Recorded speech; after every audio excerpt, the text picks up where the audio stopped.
É, oi, boa tarde. Hoje é dia 28 de maio de 2021. A gente está aqui nesse primeiro encontro que era para ser uma live, mas a gente depois resolveu mudar e fazer esse formato de Meet, né, onde os alunos também podem trocar mais, se eles quiserem falar diretamente com o professor. A gente está aqui recebendo hoje o meu professor Flávio Gomes, que ele brinca às vezes que não pode chamar de professor, eu não fui seu professor, mas a mim ele foi meu professor. Os alunos estão acostumados a ouvirem muito seu nome nas minhas aulas, porque eu já te disse isso, e a minha grande referência na minha formação, e eu estou muito feliz por poder encontrar, mesmo que virtualmente, aqui na Universidade Federal de Rondônia. E aí eu falei com a Kate, porque a gente ficou encantada com o seu livro, então, para a gente falar sobre o livro, para você apresentar o livro para os alunos, eles já conhecem um pouco, né, mas conhecer mais como foi escrito e tudo mais. Agradeço também a Kate, que logo, né, topou a ideia de fazer esse encontro com você aqui, e que as duas, né, que vieram parar aqui no Norte, onde você também já trabalhou, né? Então, eu agradeço demais, Flávio, muito obrigada. Estou até nervosa, mas vou ficar calma, porque quando a gente fala com o professor, a gente sempre fica nervosa. Mas vou ficar calma e vou passar agora para ela, tá bom? Obrigada. Daniela, muito obrigada pelo convite, professora Daniela, por prazer, professor Kautzmann, professor Flávio, vamos lá, pedindo licença para, de fato, a gente tem muito orgulho, né, uma honra, na verdade, de aceitar, do A6, de poder entrevistar, poder conversar, ter esse bate-papo com o Flávio a respeito do último lançamento, um livro fabuloso, e trazer um pouco das discussões, né, das questões para as nossas universidades, né? Então, realmente, acho que a Dani, a gente sempre conversa sobre isso, que nunca imaginávamos, né, que quando a gente lia o trabalho do Flávio lá na graduação, né, e que a gente hoje estivesse aqui no Norte pensando essas questões voltadas para a escravidão, né, enfim, que a gente tem dialogado bastante nos últimos tempos. Então, fico muito feliz em poder participar e poder conversar e rever amigos, né, e ter os meus alunos aqui também, alguns já, e espero que seja uma tarde, um finalzinho de tarde proveitoso, início da noite para vocês, né, porque aqui é um pouquinho mais... Desculpa, eu fiquei tão nervosa que eu não fiz a sua apresentação formal, Flávio, e eu vou falar aqui para os alunos. O professor é licenciado em História pela Universidade do Estado do Rio de Janeiro e bacharel em Ciências Sociais pela Universidade Federal do Rio de Janeiro, mestre em História Social do Trabalho pela Unicamp e também doutorado em História Social pela Unicamp. Atua como professor permanente no programa de pós-graduação em História Comparada da UFRJ e História Social do PPGIS, no Instituto de História da UFRJ. É professor colaborador do programa de pós-graduação em História da Universidade Federal da Bahia, tem publicado livros, coletâneas e artigos em periódicos nacionais e estrangeiros, atuando nas áreas de Brasil colonial e pós-colonial, escravidão, Amazônia, fronteiras, campesinato e pós-emancipação. Em 2009, obteve o John Simon Guggenheim Foundation Fellowship, e em 2014, junho e julho, foi pesquisador visitante na New York University, realizou estágios de pós-doutorado na Universidade de São Paulo e na Fundação Getúlio Vargas, pesquisador cientista do nosso estado, da FAPERJ, pesquisador colaborador de estudos populacionais da Unicamp, desenvolve pesquisas em história comparada, cultura material, demografia, escravidão, cartografia, pós-emancipação nas Américas, especialmente Venezuela, Colômbia, Guiana Francesa e Cuba, e atua no Laboratório de Estudos de História Atlântica das Sociedades Coloniais e Pós-Coloniais no Instituto de História. O professor Flávio é o maior especialista em quilombo no Brasil e no mundo, né? Eu não estou com todos os seus livros aqui, professor, porque até hoje eu não trouxe tudo do Rio. Eu não trouxe as minhas coisas, na verdade, e eu acabei ficando presa. Então, o único que está aqui, além do novo, é esse daqui, é o Mocambos. Eu acho que o da Juliana vem também, mas eu não estou achando que o senhor fez com a Juliana e com o Carlos Eduardo. Mas o resto dos meus livros ainda estão no Rio. Eu não trouxe nada ainda. Estou meio que... É o provisório já de 3 anos, mas agora acho que o Covid me pegou. Então, para quem não conhecia, eu apresentei formalmente o Flávio. Muito obrigada mais uma vez. Aí está com você, Flávio, a palavra. Bom, eu acho... Bom, boa noite a todos, mas eu acho que eu estou acostumado a falar, eu acho que se nós não desligarmos o nosso microfone, dá muito eco. Então... só na hora de falar, que aí fica no silêncio. Bom, boa noite para todos e todas. É uma honra, uma felicidade estar aqui falando para vocês, né? Um agradecimento especial às colegas, né, professoras atuais, da Daniela, da Universidade Federal de Rondônia, a Kate, da Universidade Federal do Amazonas. Elas foram, de fato, minhas alunas, mas isso é importante, elas são não só ex-alunas e atuais professoras universitárias, mas também são parceiras minhas em publicações, em projetos. Já tive a oportunidade de, pelo menos, publicar 2 artigos com a Daniela, pelo menos 2 artigos com a Kate, né? Enfim, então são parcerias, na verdade, né? Nós somos amigos de interlocução intelectual, né? Escrevemos junto mesmo. Inclusive, com a Daniela, eu escrevi um artigo sobre escravidão na Amazônia colonial, né? Escrevemos na Amazônia colonial. Então, é uma satisfação muito grande. Quero saudar também aí o colega Kautzmann, que está aí presente, e todos os demais, né? E dizer para vocês que eu aprendi a dar aula na Amazônia, né? Embora a gente fale Amazônia de uma maneira meio que, né, a histórica, né, onde está essa Amazônia, que está em Roraima, está em Rondônia, está no Amapá, está em Manaus, está no Pará, um pedaço do Maranhão também, um pedaço de Tocantins, enfim, mas eu comecei a minha carreira em 1994, né, exatamente dando aula na Universidade Federal do Pará, e eu literalmente comecei ali a aprender a dar aula, né? E depois, quando eu fui para o UFRJ, 4 anos depois, continuei aprendendo, como hoje todos nós aprendemos. Então, e a gente aprende a dar aula com os alunos. Então, aqui, a Daniela, a Kate, eu também estou vendo aí a Maria Celeste, entre outras, foram pessoas que me ensinaram a dar aula, porque fiquem certos que vocês, alunos, nos ensinam a dar aula. Então, enquanto a gente está dando aula, a gente está aprendendo sempre com vocês. É impossível alguém aprender. A profissão de professor não se aprende contra o espelho, não se aprende em sala vazia. Se aprende a ensinar, né, aprendendo mesmo. Parece só uma imagem professoral, mas é verdade. Então, eu estou muito satisfeito, muito feliz, agradeço muito o convite, né? O norte do Brasil, a Amazônia, como assim dizer, tem um espaço reservado no meu coração pessoal. Eu casei também com uma mulher do norte, né, do Belém do Pará, minha família com o pai dela toda ali, então tem uma relação muito de muita felicidade, né, que ter, e além das minhas pesquisas, né. Eu agora, vocês vão até gostar disso.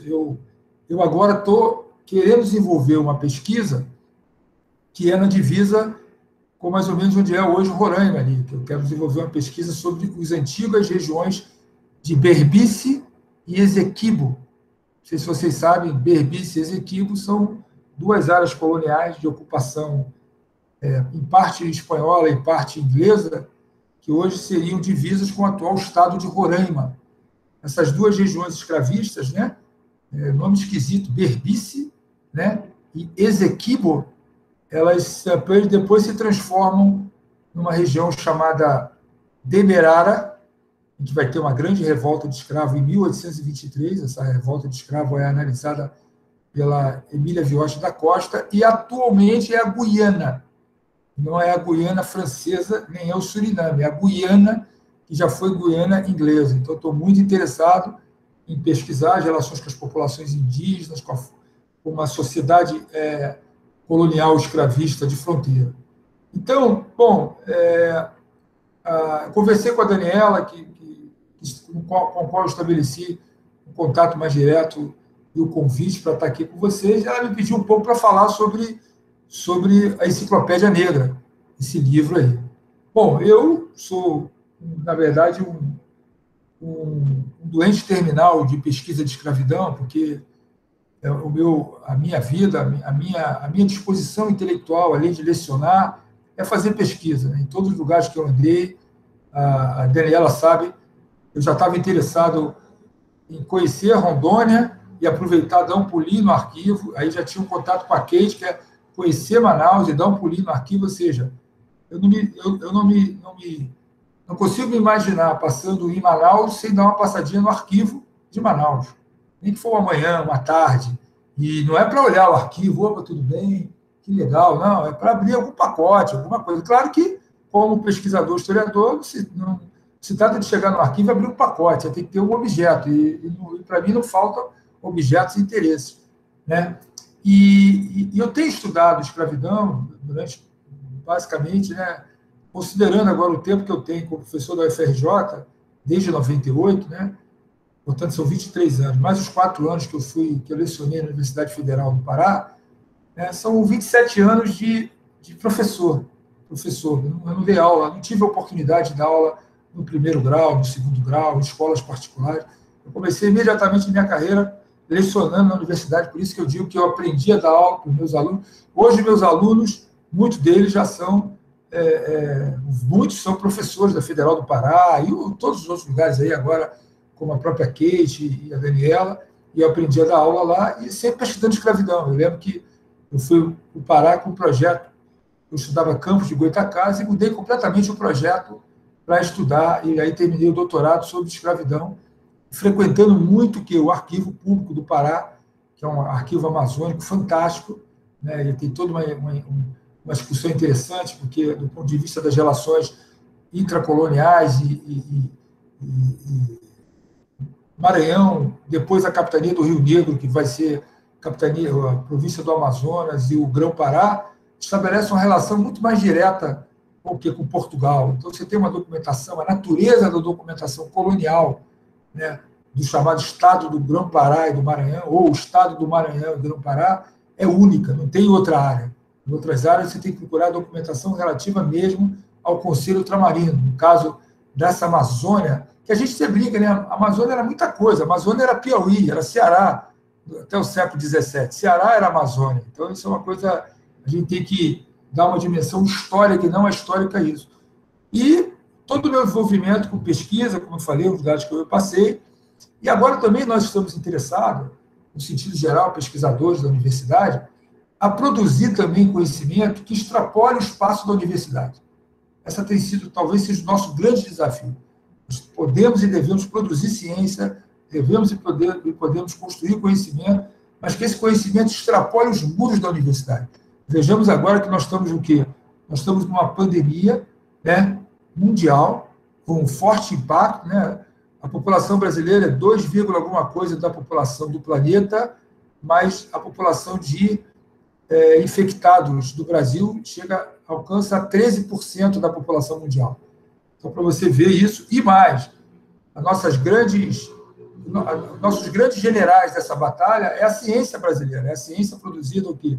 É a ciência produzida na Fiocruz, é a ciência produzida no Butantan, são os cientistas que estão dentro da universidade, né? Então, como é importante que a ciência produzida, o conhecimento científico produzido no interior da universidade pública, que, de fato, investe nesse conhecimento científico, e a capacidade que a gente pode ter, de fazer com que esse conhecimento chegue a outros espaços. Então, com esse propósito, nós fizemos com a Lília, né, que é a coautora da enciclopédia, junto com o Jaime, nós fizemos, eu e Lília, em 2018, quando se comemorava 130 anos da abolição da escravidão, nós fizemos um livro chamado A Escravidão e Liberdade, que era com 50 verbetes críticos. E a ideia, muito obrigado, Daniela, e a ideia desse livro inicial era que eu e Lília escrevêssemos a 4 mãos um único livro sobre escravidão. E a gente começou a ver como era complexa a escravidão no Brasil. Eu tenho falado sempre todo disso, né? Essa dimensão de espaços e tempo. Você tem uma escravidão ainda do século XVI, né? Para chamar a atenção, né? Então, o último ano do século XVI é 1600, então você tem uma escravidão que 1530, 1540, 1560, você já tem uma mão de obra indígena e africana em vários lugares do Brasil, né? E essa escravidão não será a mesma ao adentrar o século XVII, que é o século de Palmares. Não será a mesma ao adentrar o século XVIII, que é o século da mineração, mas não é só Minas Gerais, é também o que? O sertão da Bahia, que se tem mineração, é também o que? É Goiás, é também Mato Grosso, com áreas de mineração. E adentrando o século XIX, que é o século, né, em que o Brasil tem as maiores cidades escravistas das Américas, como Rio de Janeiro, Salvador, Recife, Porto Alegre, São Luís. Então, essa escravidão é muito complexa, né? Eu sempre digo que a melhor expressão agora, a melhor nomenclatura, seria a nomenclatura do plural. E soa esquisito quando você coloca a palavra escravidão no plural. Até esquisito a boca da gente, né? Parece que a gente está falando alguma palavra, né, errando a concordância, né? Escravidões, mas esse é o sentido que é o sentido plural, alargado dessa experiência de escravidão, praticamente 360 anos da história do Brasil. Né? Nós temos, exatamente, quer dizer, são cerca de 60 anos do século XVI, com mais 100 do XVII faz 160, com mais 100 do XVIII, né, faz 260, e com mais 80 anos, ou quase 90, do século XIX. Então, uma parte significativa do tempo histórico, digamos assim, vamos colocar o tempo histórico no sentido cronológico, para além do cronológico, é com a experiência da escravidão. E nós fizemos esse dicionário em 2018, mas ficou a ideia de que era importante conhecer mais. Me lembro até, por exemplo, de verbetes sobre café, aliás, muito bem escrito pelo Ricardo Salles, estou dando apenas como exemplo, e a gente falava, poxa, mas tem café também no sul do Espírito Santo. Tem café também na zona da Mata Mineira, além do café onde? No Vale do Paraíba, Fluminense Paulista, e também no Oeste Paulista. Tem outras áreas de café. E era fundamental, áreas de produção de algodão, produção de arroz. Se nós formos para a Amazônia, a gente tem desde a produção de arroz, mas tem o quê? A milsca, urucum, as chamadas drogas do sertão, vários produtos, e que a gente poderia o quê? Conhecer mais sobre o quê? Anil, você tem uma produção de anil na Amazônia, conhecer mais sobre essas áreas produtoras, a formação de quê? De sociedades escravistas e com escravos. Aí tem uma discussão, que eu não vou tratar aqui de maneira pormenorizada, mas importante, que seria tentar analisar como o Brasil tem, ao mesmo tempo, sociedades escravistas e sociedades com escravos. Né? Por exemplo, eu lembro que o Richard Price, o grande pesquisador, indagava se Belém do Pará, o Grão-Pará, eu incluiria o quê? Eu incluiria o próprio Amazonas, foi uma sociedade escravista. Talvez não. Talvez foi uma sociedade com escravo. Aí ele se baseia um pouco numa discussão a nível teórico do Moses Feeling, que faz uma separação entre a ideia de sociedade com escravos e uma sociedade escravista. Claro que a sociedade escravista tem escravo, mas nem toda sociedade com escravo é uma sociedade escravista. A definição de sociedade escravista é aquela sociedade em que a relação de posse sobre a propriedade escrava define o que? A qualificação da população livre, em termos de status quo e de impacto socioeconômico. Mas aí, com essa expectativa de quê? De localizar vários cenários, várias paisagens da escravidão, nós bolamos o quê? Nós bolamos a Enciclopédia Negra, que acaba de ser lançada. E essa Enciclopédia Negra trazia mais um ingrediente, que era com a participação do quê? Do artista, né, e curador Jaime Laureano, que tinha feito a capa fantástica do Dicionário da Escravidão, é uma capa usando giz de pemba, a capa se abre e vira um grande pôster E ele criou a ideia de fazermos o quê? De também criarmos uma enciclopédia em que nós primeiro recuperássemos. Aí é interessante, nós historiadores recuperamos sempre o quê? Processos e experiências. Processos sociais e experiências. Mas em todos os processos e experiências há o quê? Há sujeitos, há personagens. E uma maneira interessante também de capturar o quê? Sujeitos e personagens, processos e experiências, era capturar o quê? Os personagens. Então, construímos uma enciclopédia que tem hoje 416 verbetes que contemplam, né, necessariamente cerca de mais de 550 personagens de todas as regiões brasileiras. Eu brinco que você tem personagens até de lugares que ainda não era Brasil no século XIX e início do XX. Se você pegar partes do Mato Grosso do Sul, não era Brasil, né, até antes da Guerra do Paraguai, são regiões anexadas. O próprio Acre passa a fazer parte do Brasil no início do século XX. Né? Então, e não é só um livro que diz respeito à escravidão, é um livro que vai além. Ele vai para o século XX, para o pós-emancipação.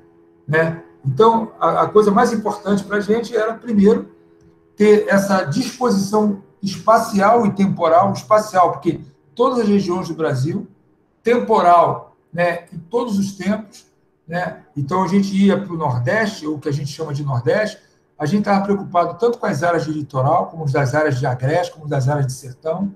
Nós não ficamos só o quê? Na cidade do Rio e Salvador, fomos para Recife, São Luís, Porto Alegre, vários cenários, né?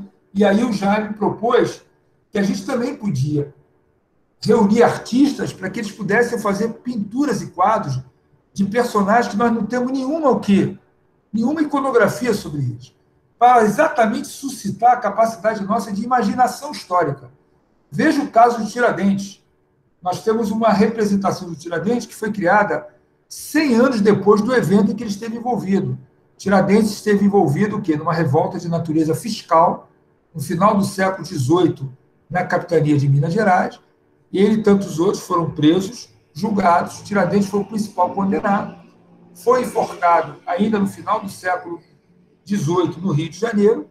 E, 100 anos depois, Tiradentes é transformado primeiro no herói republicano e depois no herói do Brasil. Né? E toda a imaginação sobre ele toda a representação sobre ele, melhor dizendo, é fruto de imaginação. É fruto de imaginação. Como hoje a gente olha o quadro da primeira missa do Vitor Meirelles, quando estuda História do Brasil, só que o quadro da primeira missa do Brasil foi pintado o quê? Em meados do século XIX.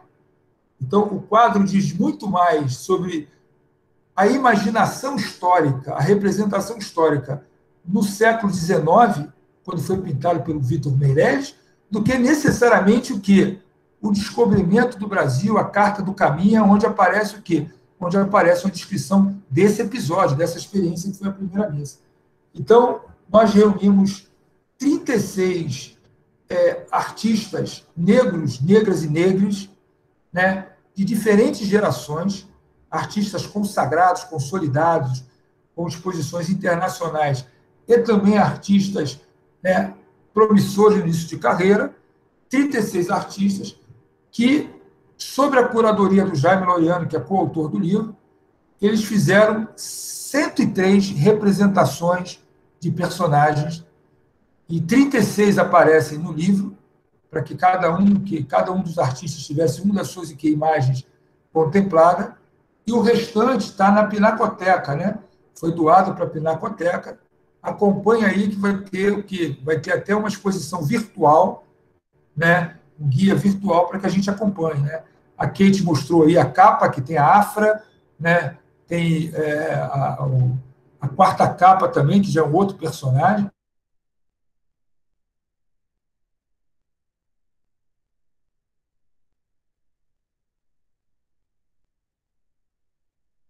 Nós relemos livros clássicos para encontrar esses personagens. Nós usamos o quê? Usamos a historiografia mais recente. Então, você tem um impacto da historiografia nos últimos 30 anos, né? E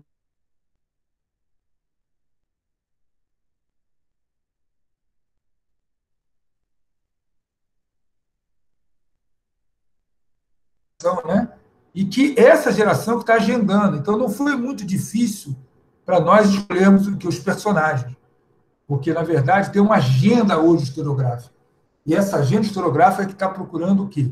Procurando uma representação do passado, e esse passado pode ser da escravidão e do pós-abolição, através também das personagens. O que eles viveram, o que eles sentiram, quais eram as expectativas dele. Então, esse é o trabalho que a gente fez, né? E que a gente está muito feliz, né? De alguma maneira, para que esse trabalho possa chegar aos leitores, tanto do mundo acadêmico estrito, mas também de professores que podem de ensino de primeiro e segundo grau. Né? O nosso papel como formador de historiadores na universidade pública é formar tanto pesquisadores para pesquisa, não tem nenhuma incompatibilidade entre ser pesquisador, e também os professores, né? Porque o historiador, ele fundamentalmente, ele está na área de ensino e pesquisa. Não se trata de apenas sequer o quê? Identificar aquele professor que só ensina, porque é fundamental que ele também pesquise, e aquele historiador que tem muita força na pesquisa, mas ele também tem que aprender o quê? A transformar a pesquisa, a transformar o conteúdo dele num conhecimento que pode chegar ao quê?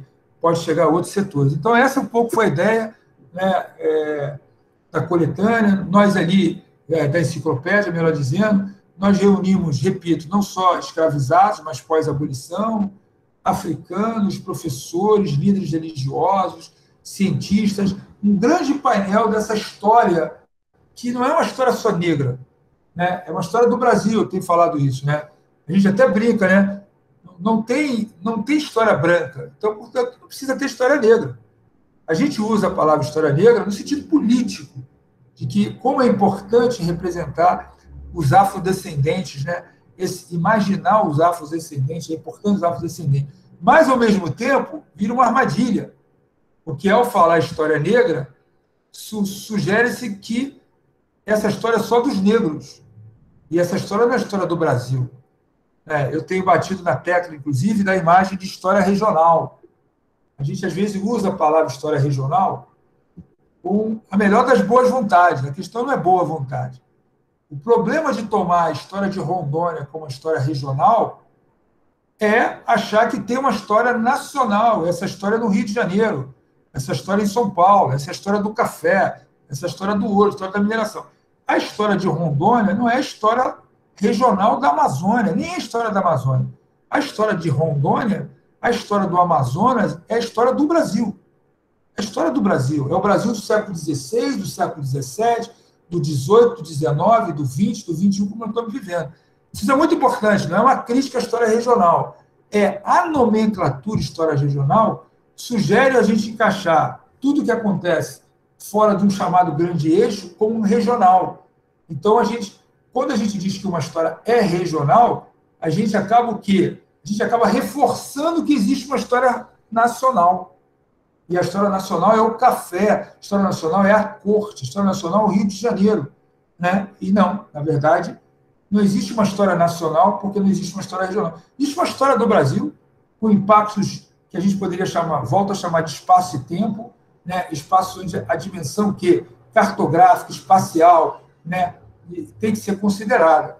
Isso é muito importante, né? Como a gente diz também, né? Às vezes, a imagem, pelo menos a imagem do Sudeste, né? Lamentavelmente, é a imagem que empurra os índios para a Amazônia.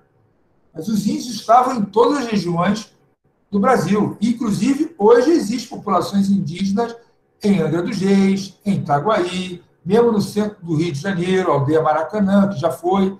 Né? Mas houve uma imagem que tem um papel de uma certa historiografia tradicional, tem um papel até da imagem televisiva. Né? Eu brinco que quem empurra os índios para a Amazônia é o Globo Repórter.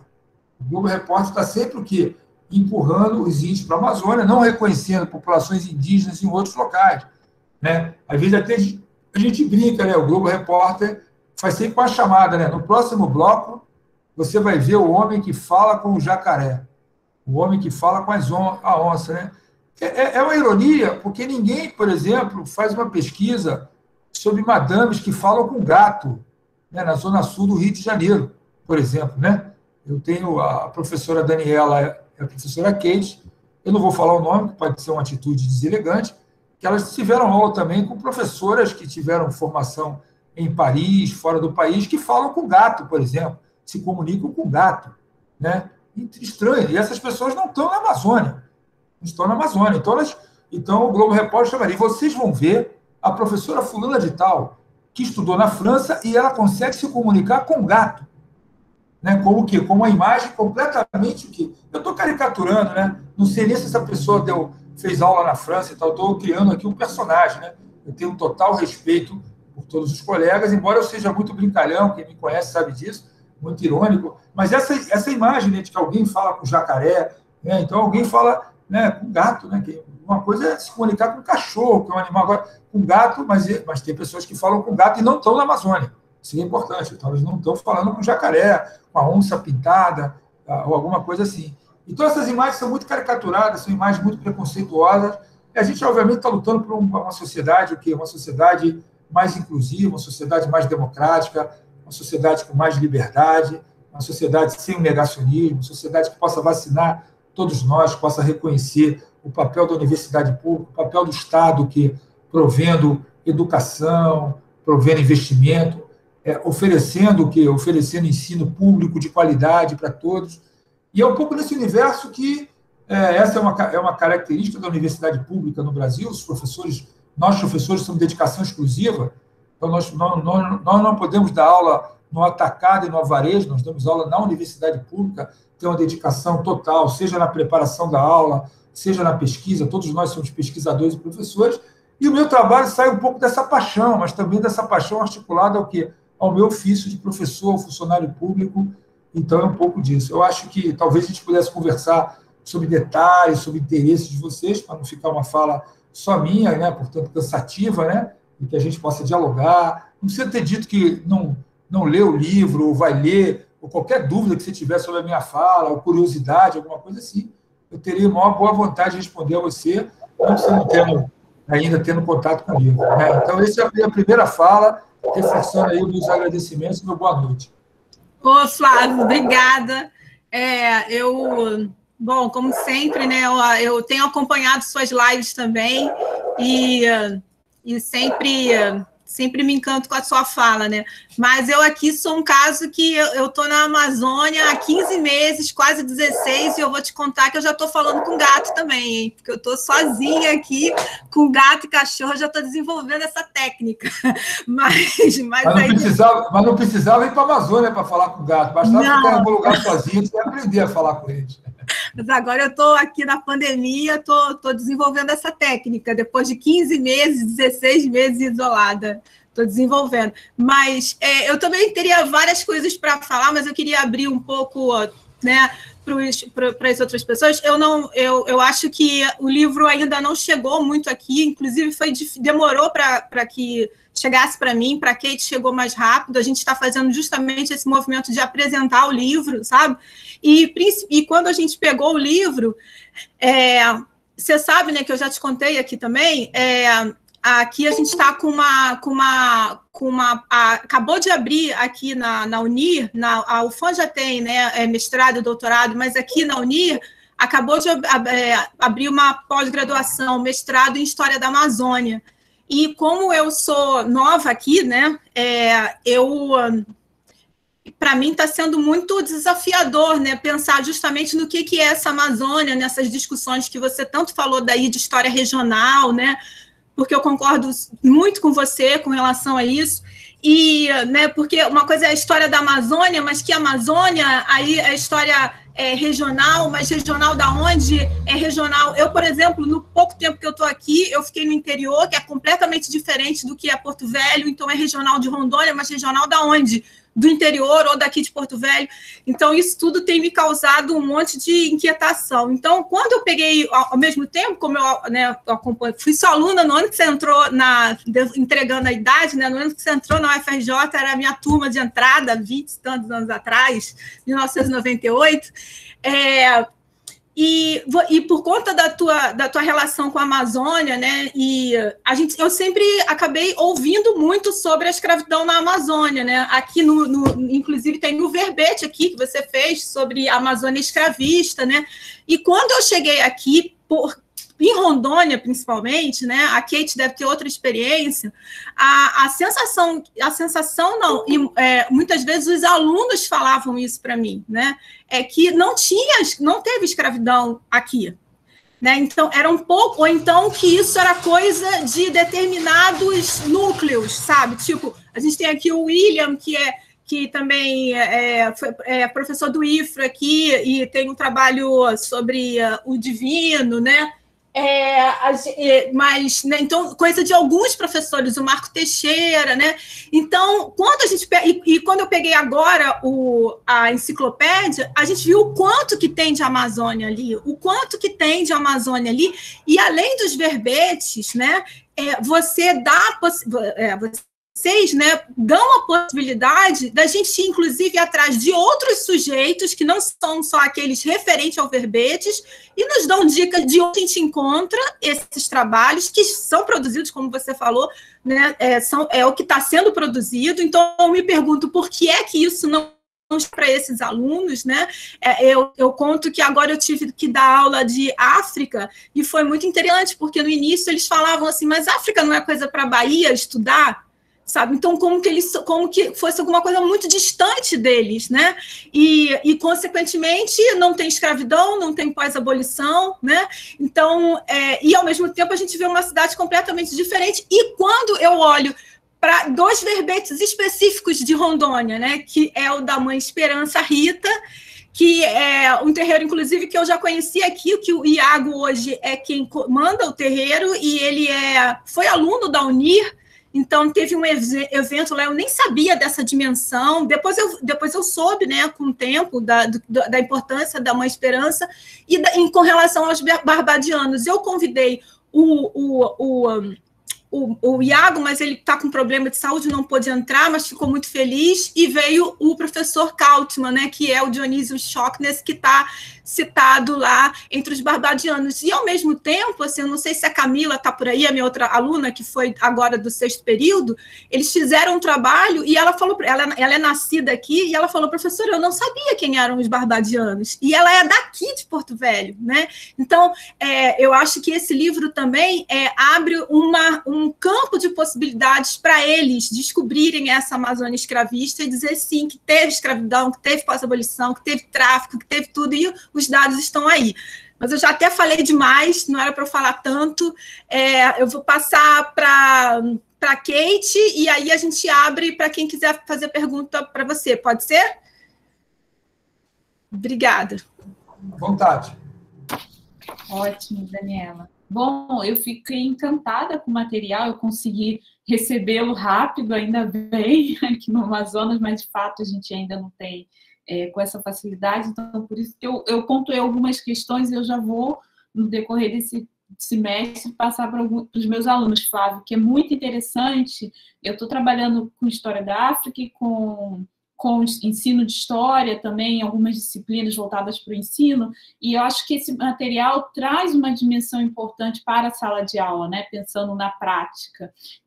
Como que vocês, né, você, a Lília e o Laurentino, vão apresentar, como vocês colocam, a originalidade de trajetórias. Então, queria que você pudesse comentar um pouquinho depois, né, sobre esses personagens, o que é essa originalidade, né? Então, eu sempre chamo a atenção dos meus alunos da complexidade desses universos, né, escravistas, dessas sociedades, aqui no Brasil, né, no contexto mais amplo. E aí eu vou destacar 2 ou 3 que eu achei fantástico, né? Que é o Antônio Dutra, católico, que ele se diz quando chega aqui, católico romano do Congo, né, personagem, e vocês apontam, né, um personagem com uma característica afro-atlântica. Um outro é o Pai Caetano, de Minas Gerais, do século XVIII, né, uma pesquisa que outro colega meu de pós-graduação, André Nogueira, fez, né, e cita também esse Pai Caetano, né, um curandeiro, né, que vai construindo relações sociais diversas, né, um caso na Bahia, outro caso em Minas Gerais. A Dani citou, né, a dimensão do norte. Então, a gente tem o caso também que vai mais para a minha área, né, que é a da Luísa, no Rio de Janeiro de 1840, em que ela tem um atendimento médico. O atendimento médico, o médico Cunha Feijó vai relatar, né, todo o tratamento que ele faz no jornal Progresso Médico. Então, vejam, é um universo de possibilidades de pesquisa, de trabalho em sala de aula, em que nós aqui do Amazonas necessitamos tanto, né? Não sou a pioneira da área, né, aqui no Amazonas, na UFAM, temos colegas que discutiram, né, mas é um campo que ainda, né, não é um campo que é tão forte como outros, né, outras regiões do país, mas, de fato, nós temos, né, o que eu percebo é que a UFAM e os nossos alunos interessados, pesquisadores diversos, têm interesse, né, em conhecer essa temática, e os alunos da graduação também. Então, esse material, com essa pluralidade de personagens, temporalidades, espaços, né, do Brasil, né, só nos enriquece a nossa historiografia do Brasil, né? Então, isso é um ponto muito fabuloso que vocês apresentam no trabalho. Então, pudesse comentar para os alunos, né, o que significa ser esse personagem afro-atlântico, ou mesmo um personagem com uma trajetória articulada a uma história global do trabalho, como um de alguns, como vocês citam, Augusto Mina, que é africano livre, trabalhador remunerado, viaja nos navios negreiros, circula, né? Então, são muitas questões, enfim, que podem ser trabalhadas em sala de aula. Podem direcionar pesquisas na graduação, né, na pós-graduação, mas também podem ser usadas no exercício da docência, no ensino básico. Então, parabéns pelo trabalho, Flávio, novamente. Flávio, vou deixar, então, você responder, aí depois eu abro para a turma, tá bom? Para tá quem quiser. Quero agradecer, a Amanda está aqui, suas ex-alunas estão aqui, que é o Vicente, a Luzirene, Celeste, quem eu vi, o professor Santiago também daqui, o William, que é professor aqui também, foram alguns que eu vi aqui, e queria agradecer também a presença. Bom, eu queria também agradecer a presença de todos, saudar a presença de todos, muito obrigado, né? Bom, nós, como historiadores, eu acredito que a gente está falando aqui para uma plateia em que uma boa parte são de historiadores formados em história, mas nós, como historiadores, sempre estamos sendo desafiados a representar o passado. Essa é a função do historiador. Nós vamos ter que construir representações do passado. Como é que esse passado chega para nós? Ele chega de maneira indireta, ele chega por registro, ele chega por silêncios, como se o silêncio se revelasse, né? Até porque essa imagem de que a escravidão africana não chega na Amazônia, que a Amazônia é só o lugar da população indígena. Quem faz isso? A própria população? Certamente não. Então, a população, né, a gente, como historiador, né, e representar o passado é absolutamente uma disputa de narrativas. Representar o passado é uma disputa de narrativa. E, muitas vezes, essas narrativas não estão dispostas numa mesa para que um ou outro escolha. No caso nosso, principalmente a população negra, né, ela está, de alguma maneira, o quê? Ela tem que representar a narrativa. Disputar a narrativa aí é também falar de um passado que, para nós negros, o passado não acabou. O passado não acabou para nós. Continua aí, marcado por humilhação, marcado por uma sujeição, marcado por uma subalternização que nada tem de natural, marcado por um racismo estrutural, marcado pela desigualdade, né? Então, esse é o grande exercício. Eu tive a sorte, a honra, de conhecer e ficar amigo do grande... Esse livro é um livro que vocês não podem deixar de ler. É o livro do Vicente Salles, O Negro no Pará. Eu tive a sorte, eu conheci o Vicente, fiz uma amizade com o Vicente, porque ele foi convidado para ir para... Ele já era bem velhinho, convidado para ir para o Pará, porque ele estava doando o material dele, eu convivi com ele. Inclusive, eu tenho um presente que o Vicente me deu, eu diria que eu tenho um presente que o Vicente me deu, que eu não abri ainda o presente, porque ele tinha parentes de filho no Rio, ele já faleceu há muito tempo, e ele deixou para mim, eu tenho o bilhete dele, ele deixou para mim, Daniela, depois eu tenho até que dividir isso com você, porque você é uma pessoa que a gente está fazendo uma interlocução de pesquisa, ele deixou uma fita cassete para mim, o bilhetinho na letra dele, até hoje eu tenho essa fita, mas eu vou dizer porque eu não abri o presente. Dizendo assim, Flávio, esse aqui foi uma entrevista que eu fiz nos anos 60, no subúrbio de Belém, sob um caboclo da Amazônia. E eu gravei essa fita para você. Ele fala muito do quê? De quilombo. E por que eu não abri esse presente? Porque hoje em dia, para você abrir uma fita cassete daquelas antigas, você corre o risco de arrebentar. Então, eu tenho que levar o quê? Eu tenho que levar num lugar especializado, que quando abre aquela fita já passa por quê? Por uma mídia confiável. Então, por isso que eu brinquei, um presente que eu não abri, e o mais importante é que vai ficar aquela caixinha, né, de cassete com a letra do Vicente Salles. O Vicente Salles escreveu um livro Negro no Pará, mas que não é no Pará.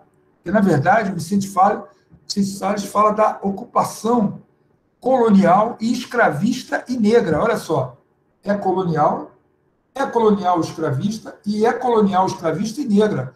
Porque a historiografia tem mostrado que não houve um processo em que primeiro foi a escravidão indígena. Em todos os lugares houve escravidão indígena concomitante, paulatinamente, contemporânea, coeva o quê? A escravidão africana. Né? Não teve lugar que só teve escravidão indígena. Todos os lugares tiveram escravidão indígena e africana. É claro que a escravidão africana, principalmente a partir do final do século XVII, segunda metade do século XVIII, vai ganhar uma força econômica ainda maior. A gente sabe que os africanos, né, a intenção dos africanos não era porque não tinha mais índio, pelo contrário, havia muito mais demanda de mão de obra, havia, isso é importante, mortalidade indígena e resistência indígena. Não é que os índios não estavam adaptados, os índios resistiram a trabalhar. Os índios, de alguma maneira, também foram dizimados, parte dizimada, mas eles resistiram. E comercializar africanos era um bom negócio, era um excelente negócio. Parte das riquezas, das fortunas, das elites constituídas no mundo colonial se constituíram a partir do quê? A partir da compra de escravizados. Inclusive, as elites do Sudeste, né, elas ganharam os primeiros capitais. Tem um trabalho importante do professor Fragoso, da UFRJ, apresando índio. Apresar índio e vender índio dava grana. Quanto mais apresar e vender africanos e trazer para o Brasil. Então, essa sociedade escravista negra, né, está marcada em todas as regiões. A gente fala até das regiões que receberam africanos. Está no livro do Vicente Salles, por isso que eu me lembrei. O Vicente Salles sugere que os africanos estão entrando na Amazônia já no século XVI. Já no século XVI, e mais ainda na primeira metade do século XVII. Não, no século XVI, não. Na primeira metade do século XVII. Então, o que é a primeira metade do século XVII? A partir de 1601. Começa o século XVII. Então, na primeira metade do século XVII, já estão chegando africanos. E a Amazônia, que a gente fala nesse sentido mais geral, ela tem uma dimensão fantástica de pesquisa. Não tem como desistir de pesquisar a Amazônia com essa dimensão que a gente chamaria de uma dimensão transnacional de fronteira. Então, a Amazônia está fazendo divisa com áreas de ocupação colonial francesas, espanholas, inglesas, né? Francesas, espanholas e inglesas, por todos os lados. Né? Eu escrevi um livro chamado Terras do Cabo Norte, uma coletânea, e ali a gente mostra que na região da Amazônia Oriental, que a gente chama hoje da área do Amapá, tinha 40 fortalezas militares inglesas. Quando a gente imaginou que tinha fortalezas militares inglesas no Brasil? Porque o Brasil, há uma imagem do livro didático, que o Brasil só teve 2 tentativas de invasão, como se alguém quisesse colonizar o Brasil, que são os franceses, em Villers-Gaillon, que não é a única ocupação francesa. Essa ocupação é no Rio de Janeiro, no século XVI, mas você tem uma tentativa de ocupação francesa no Rio de Janeiro, no início do século XVIII, e as tentativas de ocupação e ocupação neerlandesa, holandesa, primeiro na Bahia e depois o quê? E depois em Pernambuco. Mas você tem forma de ocupação. Eu até brinco, né? Foi a partir da Amazônia que o Brasil invadiu a França no início do século XIX. Eu falo para meus alunos, vocês sabiam que o Brasil invadiu a França? Porque todo mundo fala que a França invadiu o Brasil. Não, o Brasil invadiu a França. Invadiu e ocupou a França durante um tempo. Aonde? O Brasil invade a Guiana Francesa em 1809 e fica lá até 15, se não me engano, 17. Fica lá de 15 ou 17, agora eu não me recordo agora a data que fica, mas invade em 1809 com tropas indígenas. pô, invade a Guiana Francesa, que era a ocupação colonial francesa. Então, você tem ali a divisa, né, com o quê? Com a Guiana Francesa, o que vai ser a Guiana Holandesa, que é a atual Suriname, essas regiões, né? Então, é muito interessante pensar essa dimensão transnacional, essa dimensão internacional, ou que a gente chama essa dimensão global, para pensar. E uma das maneiras, como eu falei no início, de acessar, também, não a única maneira de acessar processos, experiências, é acessar os personagens. Então, essa enciclopédia teve esse interesse de localizar pessoas. Localizar pessoas não é para individualizar a história, né? A história é coletiva, sempre, ela é processo, são experiências coletivas, mas também nós chegamos, como historiador, a essas experiências coletivas através de ação, de agência de pessoas. E essa era a grande questão. Eu vou passar agora, Flávio, para quem quiser perguntar alguma coisa para você, tem os nossos alunos aqui, eu não estou vendo todo mundo, mas quem quiser falar pode ligar o microfone. Tem alguém que quer falar? O professor Kautmann. Oi, boa noite a todos e a todas. Meu nome é Kautmann Schotnes. Prazer, professor Flávio Gomes. Conhecê-lo, vamos dizer agora virtualmente, pessoalmente, é um sonho, né? Prazer, professora Kate Valéria.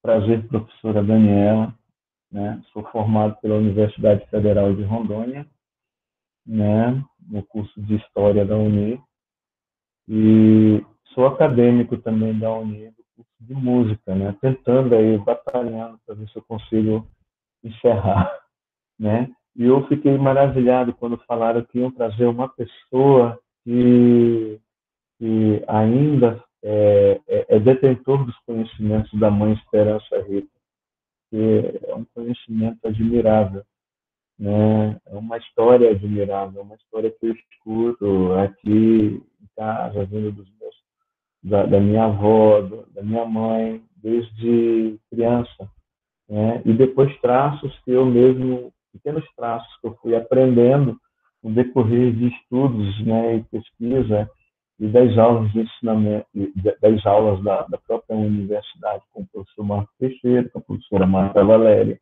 né, ou trocando conhecimento, buscando, né, mas quando falaram que eu encontro com uma pessoa que toca o terreiro, eu me emocionei, é algo muito bonito, porque é um encontro daquilo que ainda sobrevive na nossa sociedade, e que as pessoas querem varrer para debaixo do tapete, né? Memórias que as pessoas querem varrer para debaixo do tapete. Dionísio Schotnes era irmão do meu avô. Meu avô era o irmão mais velho, né? Do tio do Dionísio, né? Viu? E é muito interessante essa linguagem quando fala do racismo, quando fala da escravidão, que ela realmente ela é uma pesquisa muito vasta na nossa região e importante, né? Viu? E eu me vi na sua fala, professor Flávio, né? Me vi na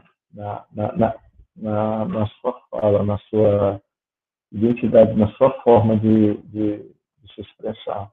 E quando a gente estava conversando antes da gravação, né, que o senhor falou que tinha que ter uma pesquisa que trabalhasse sobre quem era quem, né, na questão de Barbados, quem era granadinho, granadense ou granadino, né, quem veio de Trinidad e Tobago, né, de Santa Lúcia e de outras regiões do Mar do Caribe, né, eu auxiliei aqui o trabalho de uma pesquisa de mestrado e também de doutorado da professora Cleidenice Blackman, né, a famosa Cleide Blackman, ou minha prima íntima, que eu tive o prazer de auxiliar, e todos nós, como famílias tradicionais também aqui advindas, entre 1912, 1913, 1914, né, para a perpetuação da ferrovia Madeira Mamoré,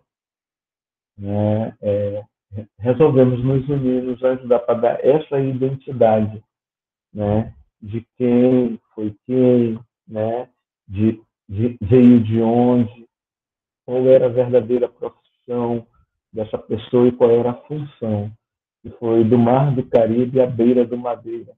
Um livro, depois disso surgiu um livro, um pequeno protótipo, né, né, e esse pequeno lançamento do Mar do Caribe à beira do Madeira, né, conseguiu juntar todas as famílias, os Holden, os David, os BBC, descendentes que estavam no Rio de Janeiro, descendentes que estavam em Belém do Pará, e até descendentes que estavam em Barbados, né, em Granada, né, e abriu-se uma nova porta, né, que está sendo trabalhado gradativamente, né, em relação a isso, né.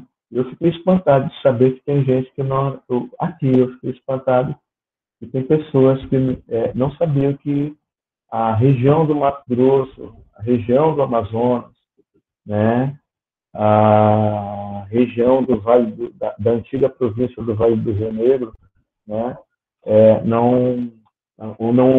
não sabia da existência de senhores de escravos, né, nas beiras dos barrancos, dos afluentes do rio Amazonas. Eu fiquei aqui agora espantado, porque eu, como professor de ensino fundamental e de ensino médio, né, eu trabalho justamente sobre isso, né. Eu tento mostrar, né, essa essência. Aqui está o material, né, que foi ajudado por várias famílias a ser construído do Mar do Caribe à beira do Madeira, para que vocês possam ver, né. É um material pequeno, mas eu considero um material de um grande passo importante para a gente aqui, para nós aqui do Brasil, né, do Brasil, né, não da região, porque eu sempre tive essa visão não preconceituosa da história regional, eu digo história do Brasil, né. Inclusive, quando eu fui fazer a abertura das minhas aulas dos nonos anos, eu ia receber os alunos na Escola Barão de Solimões, né, eu fiz uma montagem com um anime japonês chamado Yamato, né, que é a Patrulha Estelar, que o pessoal conhece, né, mas o Yamato foi um navio de guerra de 1945, né, durante a Guerra do Pacífico, né, e durante a Segunda Guerra do Império Japonês, do Império Meiji, e avançou sobre o Pacífico. Ele foi uma das armas principais que fechou os polos produtores de borracha daquela...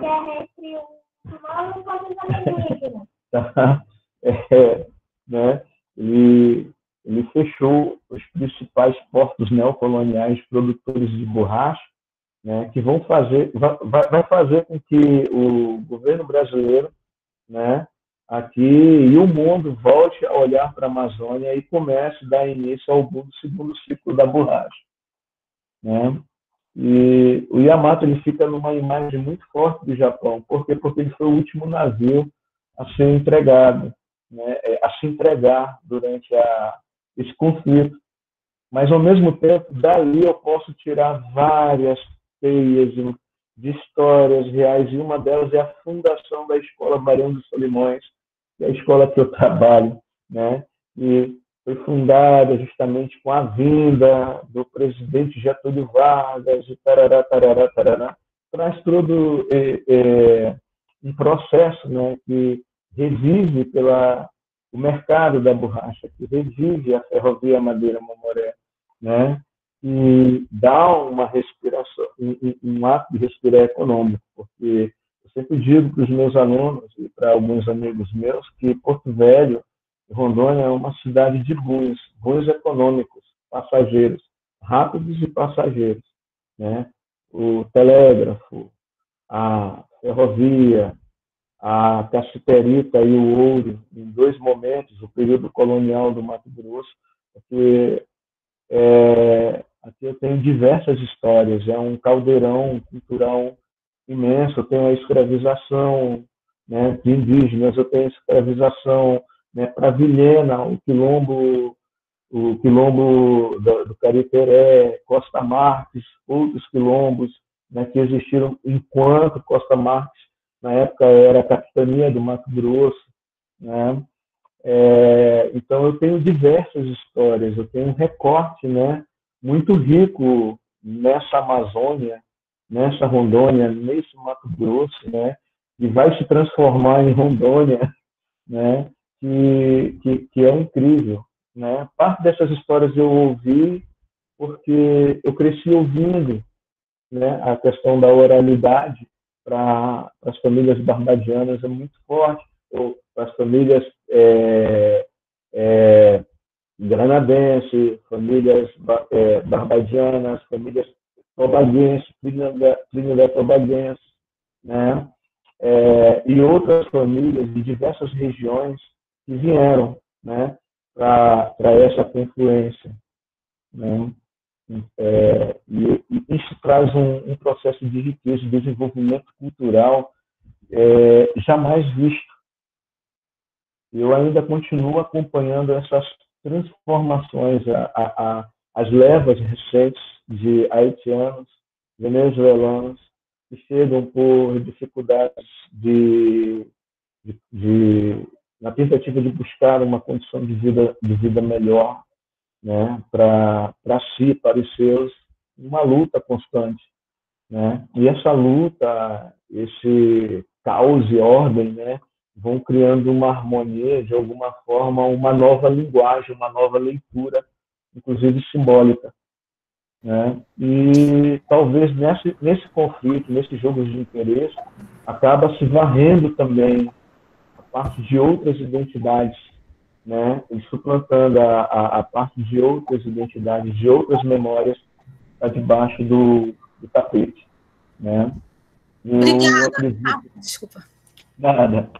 Né? Eu agradeço aqui estar na presença de vocês, né? Alunos, né? Eu ainda aluno acadêmico de um outro curso da Uni, né? Na presença do grande professor Flávio Gomes, na presença da Daniela Paiva Iadeta e da Kate Valério. Uma grande honra. Espero também adquirir o material brevemente. Obrigada. Só para avisar que o livro já está à venda, tá, gente? Eu falei que demora a chegar aqui em Rondônia por causa dos pedidos e tudo mais de frete. A Kate conseguiu mais rápido. Eu vou passar para outra pessoa antes, para depois o Flávio comentar. Alguém quer falar? Que está o William aqui. William, quer falar? Pode falar, William. Então, boa noite a todos, né? Boa noite ao professor Flávio Gomes, que hoje já é uma lenda, né? Como diz, é um dia feliz de a gente estar aqui com o senhor, que já é uma lenda historiográfica, né? Está com uma referência bibliográfica. E aí, Flávio, duas perguntas. A questão desse Campo Negro na República, na Primeira República, como é que ele vai sobreviver, né? Você fala muito nos seus livros, né, tanto na dissertação como na Hidra e nos Pântanos, e a gente pede também a nova edição, né, que ficou só naquela edição da Unesp e não foi mais editada. E é um livro, eu acho que é um livro assim que contribui muito, né? Você consegue fazer uma macro história da escravidão na Amazônia, especialmente no Maranhão, no que hoje é Maranhão e Piauí. E então é um livro muito interessante. E a dissertação também é maravilhosa. Eu acho que os meninos têm que ler os dois, né, a Hidra e o Pântano. E a outra questão já é mais pessoal. Você, como foi essa vida de professor na UFRJ, né? Quantos companheiros você tem negros na UFRJ, como foi, assim, você sofreu alguma vez racismo ou teve alguma ocasião de,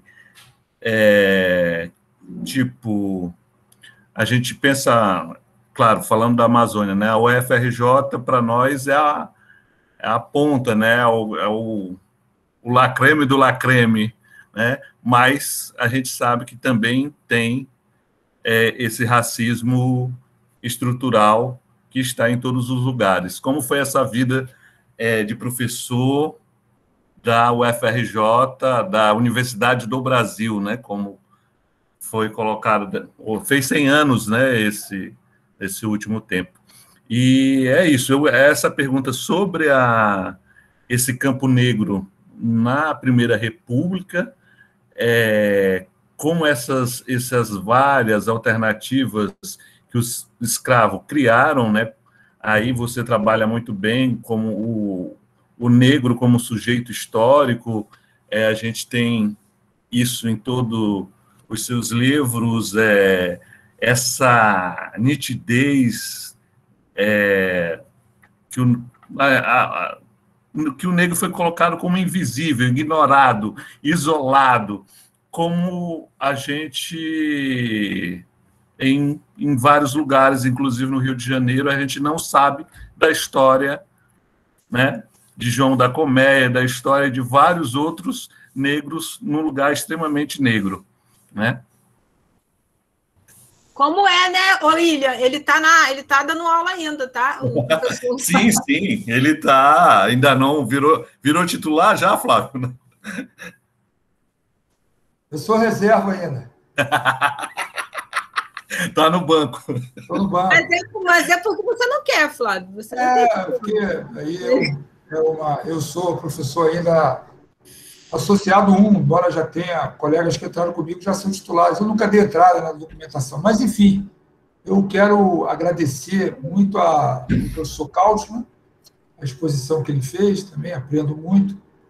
E falo direto também para o William, que também agradeço, me fez as perguntas.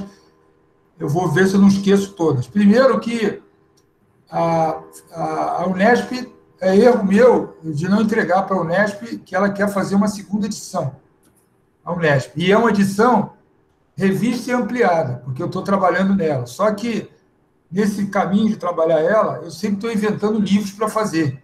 Então, talvez, antes de sair, por exemplo, na Unesp agora, que está inventando, que me cobrou a segunda edição, eu estou lançando um livro agora sobre esse ano faz 150 anos da lei do ventre livre. Então, estou lançando um livro chamado Ventres Livres, que é uma coletânea junto com a professora Maria Helena Machado, a Luciana Brito e a Yamara Viana. Mas vai sair, e o mais importante, e aí é bom, que pode ser uma cobrança institucional. A minha ideia, e também vai ser uma maneira minha, eu vou me autofinanciar, quem vai financiar isso é a Fundação Flávio Gomes. Eu quero lançar o livro em Manaus, quero lançar o livro em Porto Velho, eu vou. Se vocês puderem me oferecer um hotel para ficar uma noite, eu agradeço, mas também eu posso pagar, sem problema. Não estou ironizando, não. É porque quem dorme como é que diz a gíria carioca? Quem dorme de favor não tem direito a esticar a perna. Então, eu quero conhecer esses lugares, porque tem tudo a ver comigo, e vai ser uma oportunidade, né? Eu já vou, agora mesmo, hoje eu estava conversando sobre o Maranhão, quero retomar, enfim, então, esse livro vai sair mesmo, porque é uma cobrança.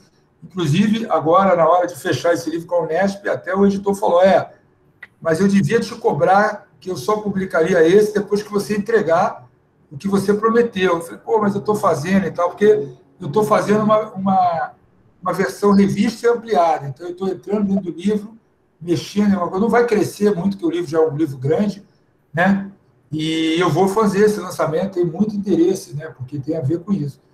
A ideia do Campo Negro é muito interessante, William, porque essa foi uma sugestão de uma nomenclatura, o Campo Negro, né, sugerido na Unicamp, em contraposição à ideia de cidade negra do Sidney Chalub, que acabou virando uma marca registrada. A gente, às vezes, não tem controle sobre o que a gente propõe. Então, hoje eu sei que a ideia de Campo Negro é utilizada pelo pessoal da geografia, pelo pessoal da economia, e eu só quero dizer que agradeço e tudo, mas não era uma sacação teórica minha, olha, eu vou criar uma categoria que agora vai mudar, mas não, era uma tentativa de criar uma imagem, digamos assim, era uma alegoria. Eu, inclusive, quando eu refiz o livro História de Quilombolas, eu fiz digamos assim, um subtítulo sobre o Campo Negro, porque, na verdade, já na reedição do meu livro História de Quilombola, já havia digamos assim, uma atomização, um espalhar dessa ideia do Campo Negro. A questão da República é interessante, William, porque durante muito tempo se falou de uma certa dificuldade de se localizar a população depois da escravidão. Durante muito tempo, tem até um livro importante foi o livro da Hebe Matos, que é até orientadora da Daniela, né, sobre a ideia das cores do silêncio, ou seja, a imagem de que essa população não aparecia na documentação. O fato é que a população negra rural é predominante no Brasil. Hoje, o Brasil tem uma população predominantemente urbana, eu acho que o Maranhão é o único estado da federação em que a população rural é maior que a população urbana.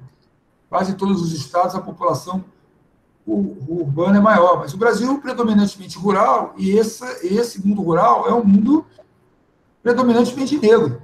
Eu sempre brinco aqui que aquele coentro que chega na salada da classe média carioca, ela vem de o quê? De camponeses, né, em volta das grandes cidades que estão produzindo ali o alface, né, eu estou aqui falando de Campinas, a rúcula, né, porque não tem grandes industriais, né, produzindo rúcula, alface, né, salsa e cebolinha, né, coentro. Então, é uma população rural, e essa população rural tem origem, a origem é do mundo colonial, do mundo pós-colonial, de populações de origem indígena, população, né, negras, camponesas.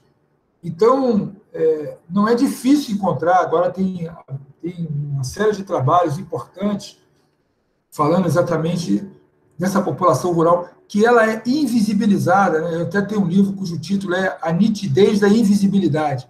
Essa população é invisibilizada. Por que ela é invisibilizada?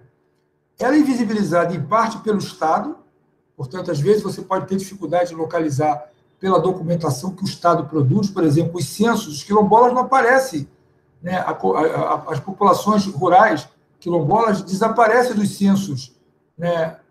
Praticamente 70 e 80. Né? Elas voltariam ao censo agora de 2020, que não é mais de 2020, seria em 2021, mas provavelmente não vai ser em 2021. Mas essas populações negras rurais, num período do pós-escravidão, no que se chama período republicano, elas também desaparecem do olhar do historiador. Esse historiador não quer enxergá-la, é aquela coisa de que você, né, não quer identificar que essa população existe, que essa história existe, que está lá. Então, é um exercício muito interessante, primeiro, saber o que acontece com as populações imediatamente pós-abolição.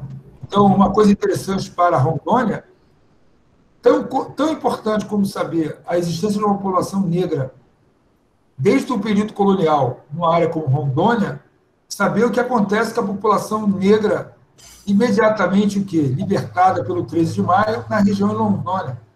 Essa população talvez não fosse tão grande, mas a questão mais importante não é chamar se ela é grande ou pequena, é identificar que tem setores populacionais que podem ter migrado, podem ter permanecido na região, migrado para outras fronteiras. Então, acho que essa é uma questão muito interessante.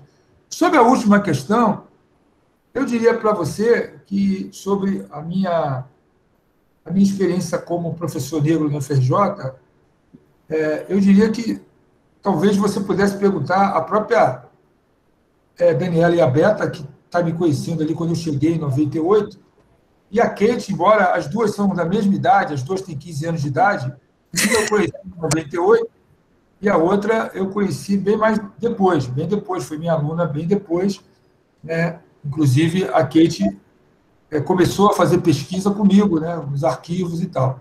A Daniela foi uma aluna que eu acompanhei à distância, brilhante, fez mestrado e doutorado, mas a Kate eu acompanhei na graduação, com bolsa, e depois no mestrado, que eu tive a oportunidade de orientar, e a gente sempre estabeleceu. Elas poderiam falar mais do que eu sobre o que é ser negro na universidade. A universidade continua um espaço extremamente excludente.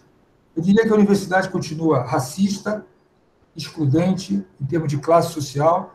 A universidade continua homofóbica, a universidade continua misógina. Esse é o espaço da sociedade brasileira, continua muito esse espaço. Então, para mim, não foi diferente. Eu fico, porque vai chegando a idade, de fazer um discurso vitimizado, sabe, de que eu fui vítima, mas quem passou comigo lá e sabe, e a Daniela talvez, amanhã talvez ela poderia ser uma espécie de produzir um depoimento para um biógrafo, né? Eu já não estando mais em vida, que eu não vou autorizar biografia nenhuma minha, né? Mas ela poderia ser alguém que poderia falar sobre isso, a Kate poderia falar em outro momento o que significava, né, ser professor. Se você produz, se você não produz, você é incompetente.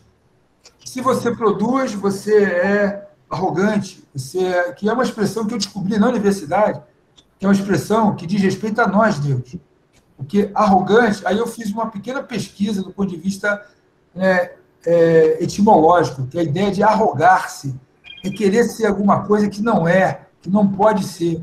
Então, necessariamente, os negros se transformam em arrogantes, porque eles querem ser aquilo que eles não deveriam ser, aquilo que eles não são. Então, essa é minha... E eu diria para você que a presença do racismo na universidade não é um passado, porque eu continuo professor da universidade. Então, a gente, de alguma maneira, né, a gente não fica necessariamente invisível, né?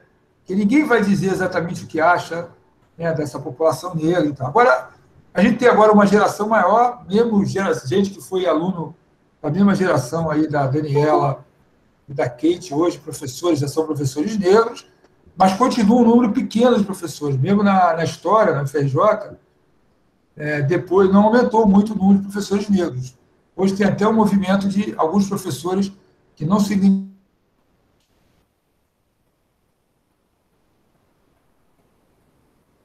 Um professor chamado Vantuil Pereira, um grupo de professores negros, né, lá do IH, Kate, Daniela, Luzirene, que está ali, e Maria Celeste, e ele convocou, e nós convocamos vários professores, né, além...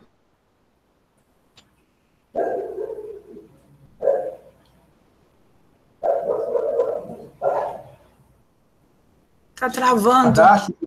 Professores negros, assinaram lá o professor Carlos Fico, por exemplo, então, se assumindo como negro, a professora Norma Corte, que é uma outra professora também, professora. Então, isso faz parte também de um movimento também de afirmativo, enfim, mas a questão do racismo hoje é menos uma questão, é menos no sentido que é menos importante, é uma questão individual. Eu, por exemplo, não estou preocupado em lutar para que alguém vai me tratar melhor ou pior. Alguém tem que me tratar de maneira educada, né? Bom, antes eu exigia mais, né? Porque antes eu tenho 1,93 m, então talvez eu exigisse isso muito mais quando eu tinha 20 anos, 30 anos. Agora eu já tenho 57, eu tenho que pedir por favor, né? Porque também, senão o cara pode dar um soco no velhinho, né? Mas eu exijo também respeito. Mas a questão é mais importante do que isso. Eu acho que é uma questão de natureza estrutural. Como a sociedade vê a população negra, mesmo impostos como imposto universitário. A gente ainda tem... Nós somos lugares sociais. Nós somos vistos ainda numa condição de subalternidade. Então, é uma luta social, não é a luta da população negra, não é a luta do movimento negro, é uma luta da sociedade, ou seja, só pode haver democracia, né, essa palavra-chave para a Amazônia, desenvolvimento sustentável, se não houver racismo. Não é possível desenvolvimento sustentável com racismo, não é possível cidadania com racismo, não é possível democracia com racismo, né? Então, acho que é uma luta da sociedade brasileira, como a luta da terra passou a ser uma luta do Brasil, a luta por igualdade racial, pelo fim da discriminação, tem que ser uma luta pelo quê? Do Brasil, não uma luta da população negra. Então, hoje, eu estou cada vez menos preocupado com uma atitude talvez não tão amiga, não tão generosa com relação à minha pessoa, que eu tenho também a minha maneira de ser também. Eu também não estou aqui me vitimizando, porque eu também sou um cara também duro, né, na maneira de ser, de tratar, né? Então, usando uma gíria que eu aprendi no Pará, eu também sou um cara espinhento, né? Também sou um cara espinhento, né? Então, mas a preocupação é de natureza. Hoje você tem uma política de ação afirmativa que vai passar pelo debate do próximo ano. Então, o próximo ano é o quê? O próximo ano é o ano de eleição, é o ano de 100 anos do modernismo, é o ano de 100 anos da morte do Lima Barreto, é o ano de 200 anos da independência, né? E é um ano também que vai ser discutido que é a política de ação afirmativa dentro da universidade, que é uma discussão importante sobre distribuição de renda e políticas de ação afirmativa. A cota é uma dimensão de política de ação afirmativa. Tem várias outras ações importantes. Obrigada, Flávio. O meu microfone aqui estava aberto, desculpa. Eu só queria agradecer também ao William e falar, William, eu acho que sobre o que você falou de pesquisas sobre o Rio de Janeiro, e você citou o João Filho da Gomeia, eu sugiro que você procure no próprio Laboy. A gente acabou de 2012, tem uma dissertação que é Mulato, Homossexual e Macumbeiro, que rei é esse? Trajetória de Joãozinho da Gomeia. Essas pesquisas, elas são feitas principalmente na UF, eu posso falar porque eu fiquei lá há muito tempo, e elas são feitas muito no Cultna. Você pode aproveitar, tem 2 volumes já publicados, mas se você entrar no grupo do Cultna, eles fazem muitas pesquisas sobre, sim, o campo do pós-abolição. Na verdade, ali a UF é onde, né, junto com o Flávio também, com a Maria Helena, lá de São Paulo, que eles são acho que quem vai botar essa pauta do pós-abolição explodindo, né, Flávio? Eu acho que era a época ali que eu estava chegando no doutorado, e a minha própria tese ela foi mudando muito por causa dos debates que eram frequentes dentro da universidade sobre isso e nos encontros que a gente fazia. Então, eu sugiro que você procure esses trabalhos lá, que você vai achar muita coisa. O engraçado, Flávia, é que aqui, quando a gente fala de pós-abolição, inclusive tinha uma aluna em Rolim de Moura, que aí falava assim, vamos falar de pós-abolição. Aí qual era a narrativa? A narrativa era a narrativa de ir para o Rio de Janeiro. Aí eu falava, mas a gente tem que olhar o pós-abolição aqui, mas aqui não teve escravidão. Aí eu falei assim, não é possível. E a gente olha, e eu vejo nos jornais, eu já encontrei festas de comemoração pelo 13 de maio, aqui em Porto Velho, né? Então, como você mesmo diz, né? Aqui tem uma potência imensa de pesquisa em tantos campos que às vezes eu estou presa aqui, né? Também ainda não fui a arquivo, mas tem tudo isso que você falou, a gente encontra também. Festas, comemorações, jogos de futebol, associações dos barbadianos, clubes de dança, sabe? Cada coisa maravilhosa.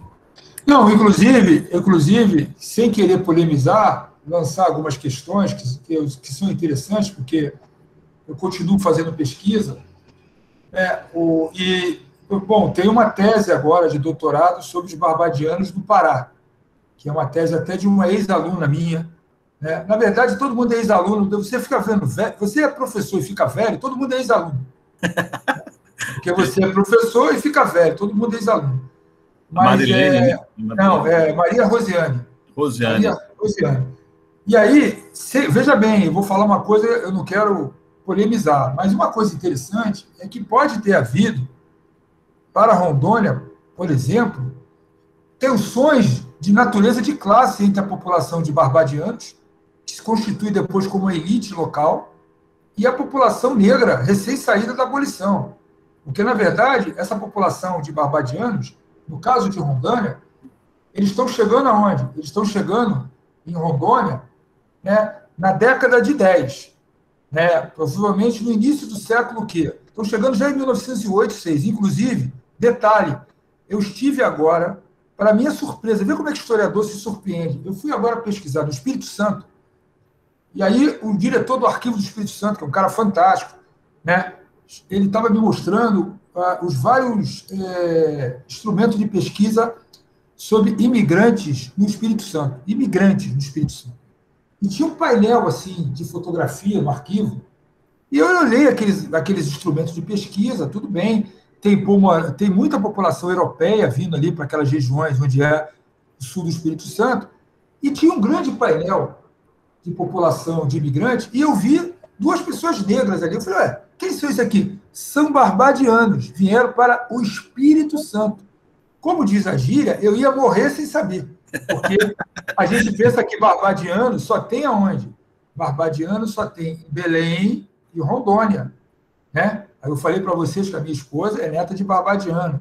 Você vê aí, tem uma grande atriz da TV, a Cléia Simões, a família dela é de barbadiano. Mas o que eu queria dizer é o seguinte, essa população está chegando no Brasil, de caribenhos, não vou falar de barbadiano. Barbadiano virou um apelido, uma legenda, ela está chegando depois de pelo menos o quê? Quase 70 anos, 80 anos da emancipação. A emancipação em Santa Lúcia é 33, entendeu? Na Jamaica é 34, 38, que os caras de 1830 têm o período de aprendizado. Então, era uma população livre. O que se sabe é que essa população vai se constituir também como uma população com uma distinção na sociedade de Rondônia. Ela vai se constituir como distinção. Né? Inclusive, o estudo da Maria Rosiane mostra que elas eram, muitos, no caso paraense, eram empregadas domésticas com muita distinção, que elas tinham o quê? Prevalência, prioridade para ser grandes governantas das elites locais de Belém. Eu fico pensando na capacidade ou nas possibilidades de relação dessa população de origem caribenha, a primeira geração principalmente, e a segunda imediata geração, então gente que está chegando em 1808 a 13, 14, 16, e os seus filhos que estão nascendo há quando? 25, 26, então seriam pessoas hoje, se nasceu em 28, eu tenho uma mãe que nasceu em 28, então estariam com 93 anos agora, são gente que é primeiros filhos daqueles que chegaram lá. Como é que é a relação dessas pessoas com o quê? Com a população negra local. E mais, né? Eles vão conviver com pessoas que acabaram de sair da escravidão. Né? Então, talvez houvesse tensão, no sentido de tensão social, ou seja, entre que tem tensões entre pobres e ricos, tensões sociais, de natureza o quê?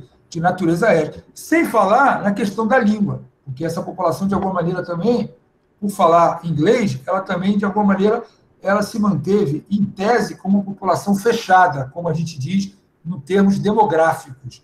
A ideia de população fechada, ou seja, casam mais entre si, têm filhos mais entre si. Agora, essa seria uma pesquisa a ser feita com fontes também o quê?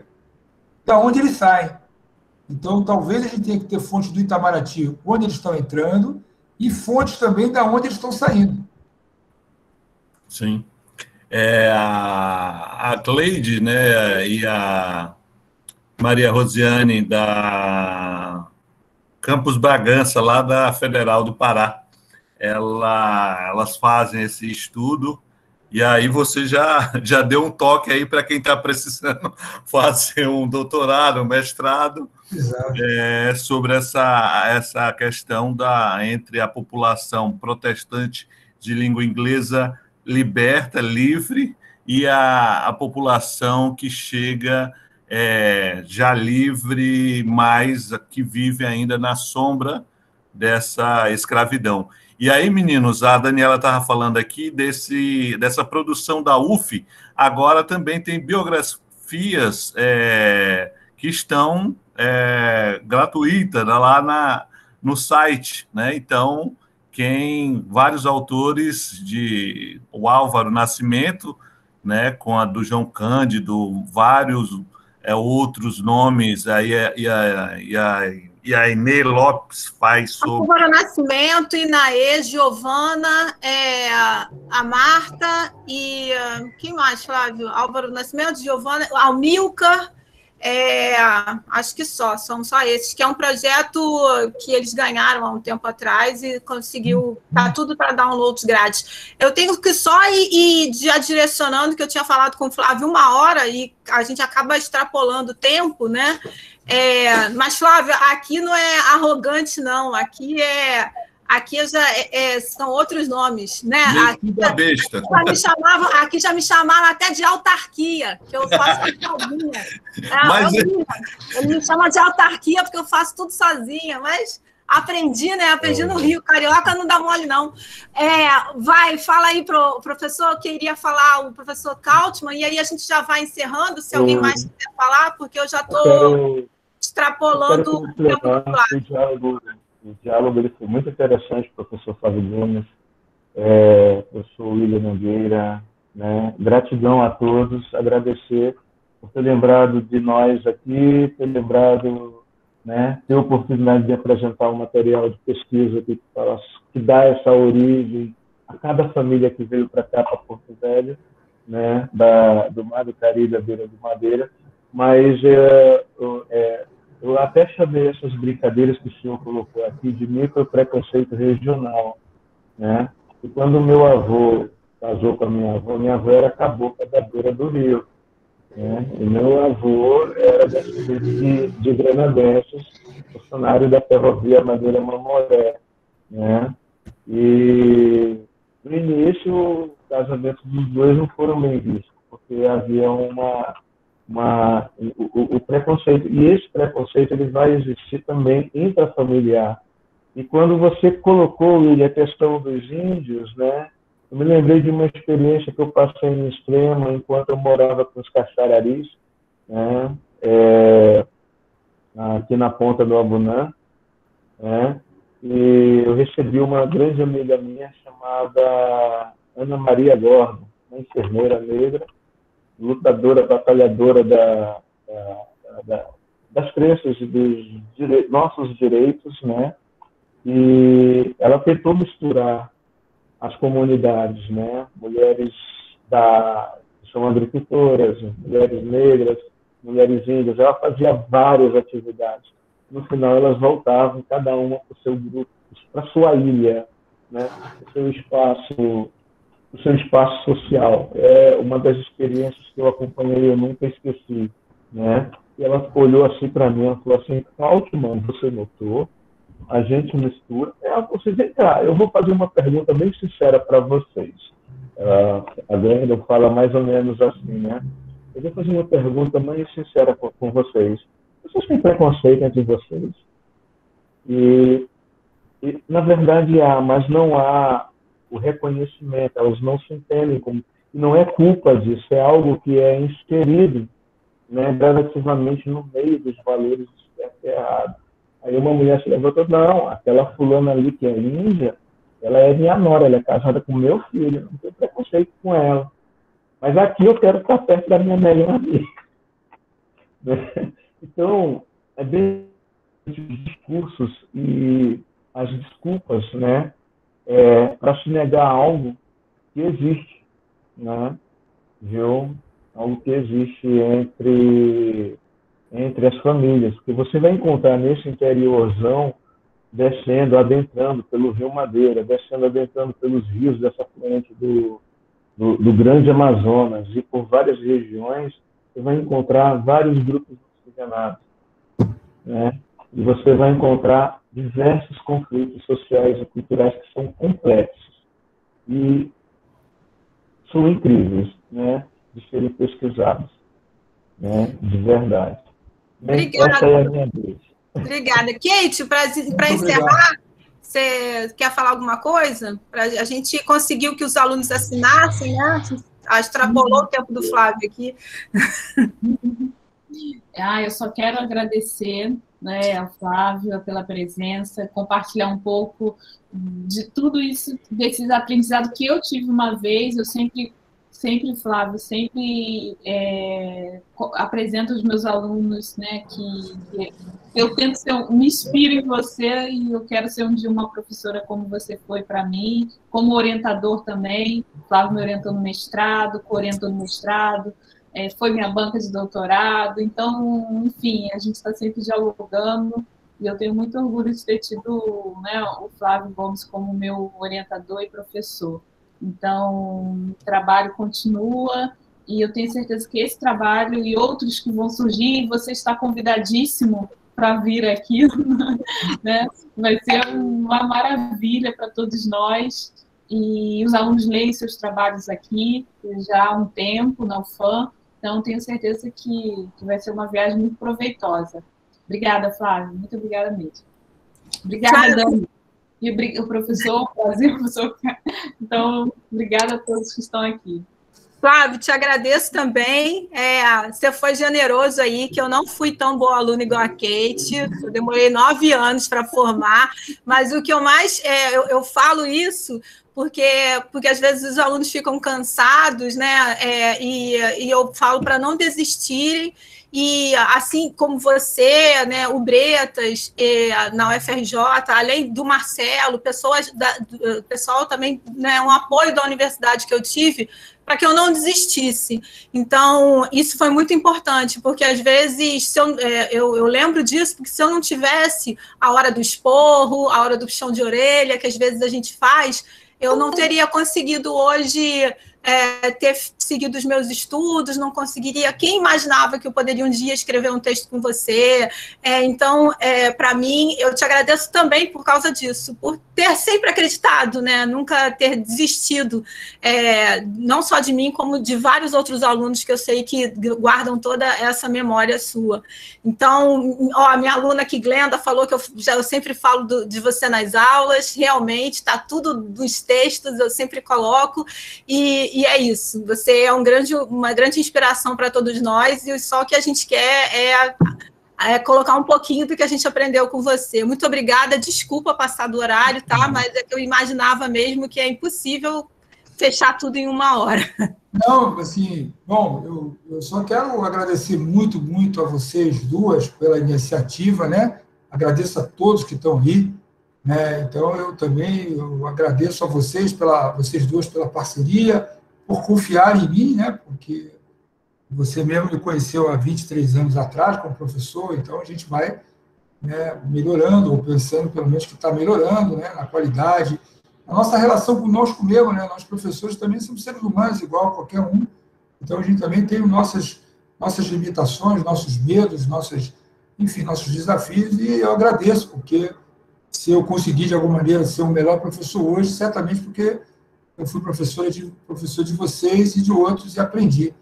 E eu vou dizer para vocês, que são jovens aí, que eu estou vendo alguns com câmera aberta, né? Enfim, para aqueles também que estão com câmera fechada, um respeito a todos, olha, história é um negócio muito legal, é muito desafiador fazer história num Brasil como o nosso, né? Vocês vão ser mestres e doutores, continuem fazendo pesquisa, ninguém vai chamar vocês de doutor, o máximo que alguém vai chamar você de professor, entendeu? Mas isso não importa. A história dá uma liberdade também, e fazer história não é o quê? Não é mimetizar, não é copiar o que está escrito. Exatamente a capacidade de fazer pesquisa e refletir. Então, vocês estão na universidade pública, né? A sociedade e o Estado brasileiro paga para que eu seja professor, a Daniela, a Kate e outros que estão aí, né? E que vocês tenham um ensino de qualidade, com pesquisadores, com a dificuldade que a universidade tem, às vezes não é exatamente aquilo que a gente quer, mas de fato tem uma mobilização, tem uma importância, né? A gente está usando aí o exemplo da pandemia para falar que não é só a ciência que está fazendo a diferença, mas é a ciência promovida pelo Estado brasileiro, não é o governo. É o Estado, que é a Fiocruz, é o Butantan, são as universidades que estão produzindo pesquisa, inovação. Então, eu desejo para vocês, a única coisa que eu desejo para vocês é que continue perseverando, pense em fazer o mestrado, faça o mestrado aí mesmo, em Rondônia, perto, faça como decidirem, não tem lugar melhor. O melhor é vocês, a capacidade que vocês têm de quê? De se mobilizar. Você não vai ser menos inteligente, você não vai ser melhor do que você vai fazer o mestrado aqui no Rio. As aulas são exatamente, as boas aulas serão exatamente igual às boas aulas que você está em Rondônia. E as aulas ruins que vocês vão ter aqui serão exatamente iguais às aulas ruins que vocês podem ter em Rondônia. Então, façam onde vocês quiserem, dê continuidade, aproveitem, e esse talvez seja o maior barato, né? Porque história, no caso brasileiro, história está tudo para ser feito no Brasil. Então, a gente até brinca, né? Não tem tanto financiamento, não tem tanto respeito, mas tem tema à vontade. Você olha para um lado, tem tema, né? Quem está mais ligado hoje no final, eu acredito que a Kate, a própria Daniela, quem está aí, já saiu de um papo como hoje, que também já saí, só um papo como você, já pensei em 2, 3 coisas diferentes. Só ouvindo vocês falar, só me preparando para falar, já pensei, podia perguntar sobre isso, podia ir no censo de 72 para ver quem são essa população em Rondônia. E desejo muito sucesso, muita sorte para todos. Muito obrigado pelo carinho, muito obrigado pelo convite. Estarei à disposição aí, né, da UFAM, da UNIR e de demais. E pode me cobrar aí, William, quando sair o livro da Unesp, né, porque eu não vou precisar, né? Claro, se tiver um convite com passagem paga, ótimo, mas não vai ser essa a diferença. Conseguir para você abrir aqui o Abril Indígena ou o Dia da Consciência Negra, exato, o Novembro Afro. Exato. Aí vai ser uma oportunidade de eu lançar o livro aí, uma versão revista ampliada. Uma boa noite para os outros e a minha palavra final de muitos agradecimentos. Obrigada, Flávio. Vou terminar a gravação. Obrigada mesmo. Obrigada, gente.